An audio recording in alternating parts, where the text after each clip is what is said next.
ఒకవైపు ఎండ, మరోవైపు వాన. అసలు ఎందుకు వాతావరణంలో మార్పులు వచ్చాయో ప్రస్తుతం మనతో పాటు వాతావరణ శాఖ అధికారి శ్రావణి ఉన్నారు.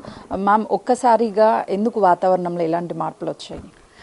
దాదాపుగా మనకి మార్చి 21 తేదీ నుంచి దాటిన తర్వాత నుండి మనకి కొద్దిగా సూర్యుడు మనకి నార్దర్న్ హెమిస్ఫియర్లోకి ఎంటర్ అయిన తర్వాత నుంచి కూడా ఫుల్ డే అయిన తర్వాత మనకి కొద్దిగా వాతావరణంలో మార్పులు అనేవి చోటు చేసుకుంటూ ఉంటాయి. ముఖ్యంగా మనకి తెలంగాణ అనేది సెంట్రల్ డెక్కన్ ప్లాట్యూ రీజియన్లో చూసుకున్నట్లయితే ఉష్ణోగ్రతలు పెరగడంతో పాటుగా మనకి అక్కడక్కడ ఉరుములు మెరుపులతో కూడిన వర్షపాతం నమోదయ్యే అవకాశం అయితే ఉంటుంది. ప్రస్తుతానికి చూసుకున్నట్లయితే సినాప్టిక్ కండిషన్స్ చూసుకున్నట్లయితే మనకి ఒక ద్రోణి అనేది కొనసాగుతుంది. దాదాపుగా ఒడిస్సా, ఛత్తీస్గఢ్ మరియు తెలంగాణ మీదుగా ఇంటీరియర్ కర్ణాటక నుంచి దక్షిణ తమిళనాడు వరకు కూడా ఒక ద్రోణి కొనసాగుతూ ఉంది. అలాగే దక్షిణ రాయలసీమ మీద కూడా ఒక ఉపరితల ఆవర్తనం కూడా కొనసాగుతుంది. ఈ పరిస్థితుల వల్ల, ఈ వాతావరణ పరిస్థితుల వల్ల ప్రస్తుతానికి మనకి తెలంగాణ రాష్ట్రంలో అక్కడక్కడ మనకి చెదురుమదురుగా 1-2 చోట్ల మనకి ఉరుములు మెరుపులతో కూడిన వర్షపాతం నమోదయ్యే అవకాశం ఉంది. ముఖ్యంగా ఉరుములు మెరుపులతో పాటుగా ఈదురుగాలులు మనకి గంటకి 40 నుంచి 50 కిలోమీటర్ల వేగంతో వీచే అవకాశం ఉందన్నమాట. ఎల్లో అండ్ అదేవిధంగా ఆరెంజ్ అలర్ట్ ఏమైనా జారీ చేశారా? ఏ జిల్లాలకు చేశారు? ప్రస్తుతానికి ఈ ఉరుములు మెరుపులతో కూడిన వర్షపాత కారణంగా కొన్ని జిల్లాలకి ఎల్లో అలర్ట్ అయితే కంటిన్యూ చేయడం జరుగుతుంది. ముఖ్యంగా దక్షిణ తెలంగాణ జిల్లాల మీద దీని ఎక్కువగా ప్రభావం ఉండే అవకాశం ఉంది. ఎందుకంటే రాయలసీమ మీద ఉన్న ఉపరితల ఆవర్తనంతో పాటుగా ఈ తెలంగాణ మీద ఉన్న ద్రోణి ప్రభావంతో పాటుగా మనకి దక్షిణ తెలంగాణ జిల్లాలైన మహబూబ్ నగర్, నారాయణపేట, జోగులాంబ, గద్వాల్, అలాగే ఈ నాగర్ కర్నూల్, దీంతో పాటుగా నల్గొండ, సూర్యాపేట, మనకి ఉత్తరాదిలో కొద్దిగా నిజామాబాద్, మెదక్, సంగారెడ్డి పరిసర ప్రాంతాల్లో అక్కడక్కడ 1-2 చోట్ల ఉరుములు మెరుపులతో కూడంతో పాటుగా ఈదురుగాలులు గంటకి 40 నుంచి 50 కిలోమీటర్ల వేగంతో వీచే అవకాశం ఉందన్నమాట.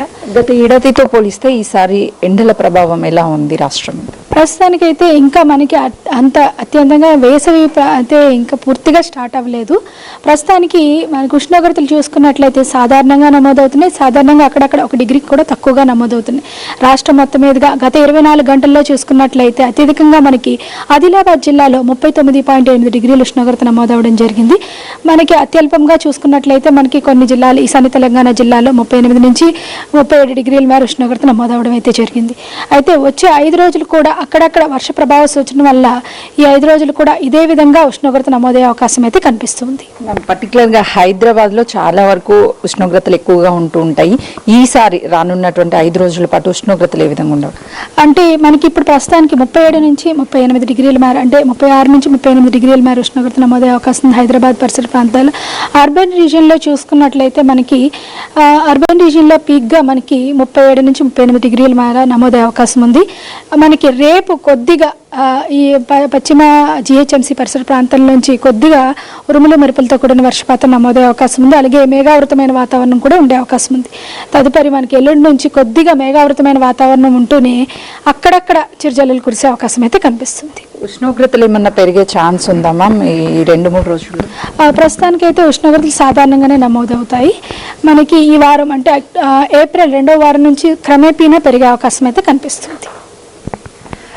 అయితే రానున్నటువంటి 3 రోజుల్లో ఒకవైపు కొన్ని జిల్లాలకి ఎల్లో అలర్ట్ని జారీ చేశారు. చిరుపాటి వానలు పడేటువంటి అవకాశం ఉంటుంది. ఏప్రిల్ 2వ వారం నుంచి ఎండ్ల ఉష్ణోగ్రత ఎక్కువగా పెరిగే అవకాశం ఉంటుంది అని కూడా వాతావరణ శాఖ అధికారి శ్రావణి చెప్తున్నారు. కెమెరామెన్ శంకర్తో సుజాత, వాతావరణ శాఖ.